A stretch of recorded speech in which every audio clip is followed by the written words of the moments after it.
Good day, YouTube, and welcome to another episode of the Albino Rhino beer review. You have the Rhino, you have Philthy Phil, we have this beer.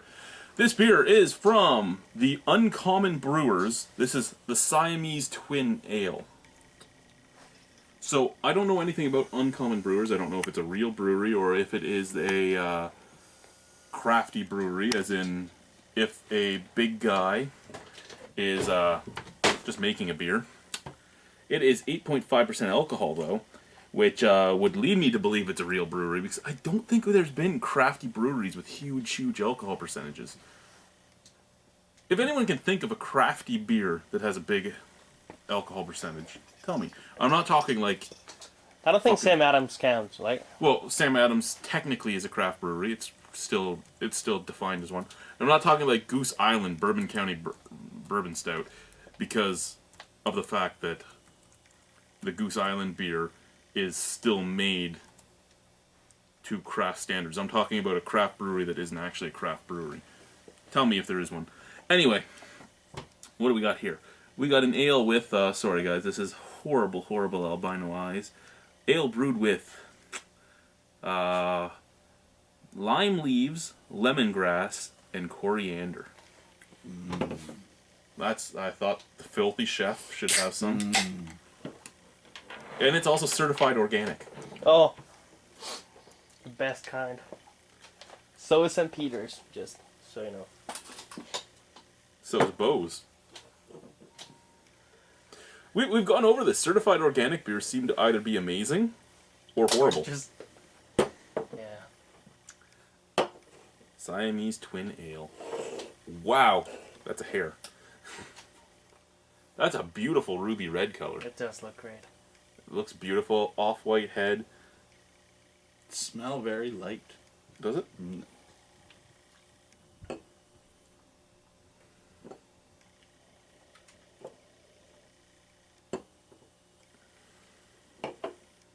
Anything more out of the can? Yeah, of course.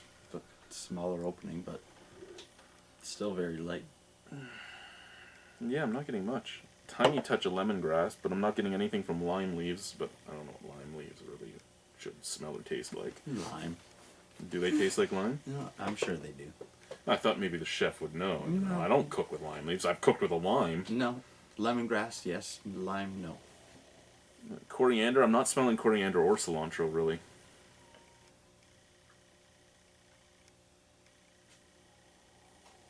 But you're right, very light, slightly malty and slightly lemongrassy. That's it. Anyone? There's a little bit left. You both can probably get a sipper out of it.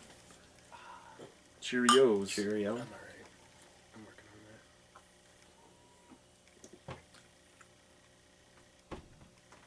on that. Flavor's definitely coming out. Cilantro. Just a teeny tiny bit. And Just molasses. for the taste of it. I was going to say, it's very malty. I'm getting a lot of molasses, a lot of malt, a lot of sweet forefront. Cilantro's a strong flavor, and it comes out through.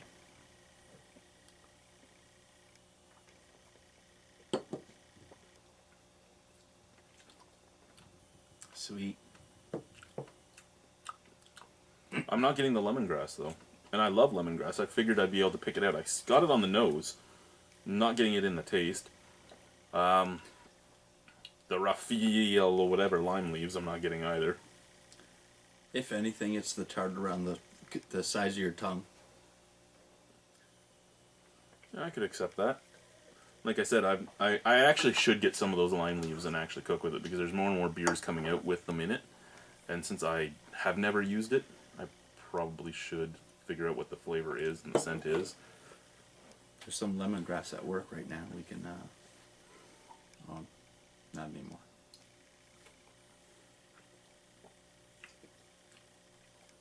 I don't know, what do you two think of it? It's not offensive. It's not terrible. That's basically all I can say of it. It's Smooth. It's got that Belgian taste. Like It does. It It says tastes- Belgian on there. I guess it's supposed to be a kind of Belgian style. it tastes like a Belgian double. Yeah, that's what Joe was saying. He thinks it's supposed to be, but I'm not fussy on most of the Belgian styles. Not terrible though. It's not. Yeah, it has that invert sugar like taste on the background too. The beet sugar. Serve at cellar temperature, 8.5% alcohol. It said you can age that beer too. Well, feel a That little doesn't- of the burn. Seems Really- weird for a can. No. Yeah, because in a can, it's not getting any air at all. And if it doesn't get any air at all, there should be no degradation whatsoever. So it should basically stay the same.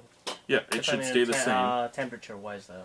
Temperature doesn't affect beer as much as people think unless you're going to extremes. Like if you're Hot taking cold. this and leaving it in the middle of a black tar basketball court in the middle of the summer and then throwing it in your freezer and then doing that, that's really going to change it. But just sitting it in a cellar shouldn't do anything to it when it's canned.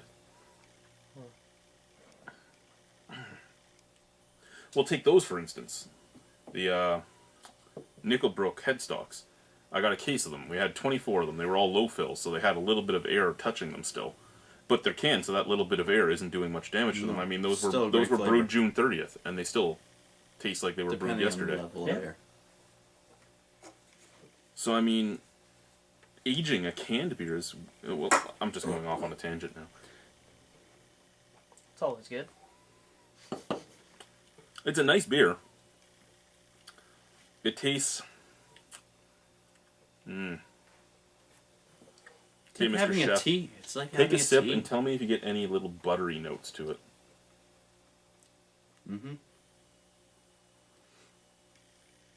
Why is that? Well, that, my friend, is a fault in the brewing. Because it's definitely... I didn't get it until just that last sip, but it's there now.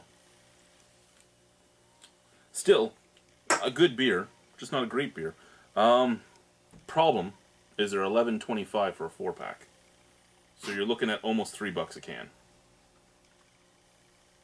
Not when I can get this for fucking 50 cents. You get 6 of them for $3, buddy. Yeah. Depends on what kind of night and what kind of check you had last week. I mean, I was super excited to see this at the LCBO because it's something new. Something new to buy and try, so I bought it and tried it. It's just not... It's not there for me that I'd ever buy it again, but I don't mind it. I'm drinking it right now. I like the picture because that's the flavor you're getting. The coriander is very pronounced. Ready? So out of 10, good sir. 6. 6, and you know what? Truthfully, I'm in the same boat. Too expensive, a little off flavor in it, and just not What it says. different enough for me. For something with everything in it that it says is in it, it's not different enough. I mean, as soon as you start drinking it, all you think of is Belgian double, and that's basically what it is a Belgian double with lemongrass in it that you can't taste and lime leaves that you can't taste. But it's a good drinking beer. I mean, there's nothing to complain about with it other than it's not what it says and it's too expensive. Why are you looking at me like that, Colgate? I was looking at the Beware of Attack Bear sign. Thank you guys. Now I'm wearing. Bye. Because I hide.